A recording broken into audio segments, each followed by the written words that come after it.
আপনি কি জানেন এই প্রাচীরের মোট দৈর্ঘ্য প্রায় ২১,০০০ কিলোমিটার? মানে বাংলাদেশকে প্রায় ১৪০ বার ঘিরে ফেলা যাবে এই দেয়াল দিয়ে। এটা শুধু একটা সোজা লাইন না, এটা বাঁকনায় ওঠানামা করে, পাহাড়ের চূড়ায় উঠে আবার নিচে নামে। প্রাচীরের উপরে আছে হাজার হাজার ওয়াচ টাওয়ার, যেখান থেকে সৈন্যরা নজর রাখত শত্রুদের উপর। একটা খুব জনপ্রিয় কথা আছে, গ্রেট ওয়াল নাকি মহাকাশ থেকেও দেখা যায়, কিন্তু বাস্তবতা একটু ভিন্ন। নাসা এর মহাকাশচারীরা জানিয়েছেন খালি চোখে এই দেয়াল দেখা প্রায় অসম্ভব, কারণ এটা খুব সরু আর এর রং চারপাশের মাটির সাথে মিশে যায়। আজকের দিনে এই প্রাচীর শুধু ইতিহাস না, এটা চীনের সবচেয়ে বড় পর্যটন আকর্ষণ।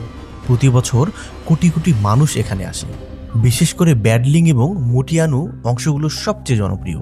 ১৯৮৭ সালে এটিকে ঘোষণা করা হয় ইউনেস্কোর ওয়ার্ল্ড হেরিটেজ সাইট হিসেবে।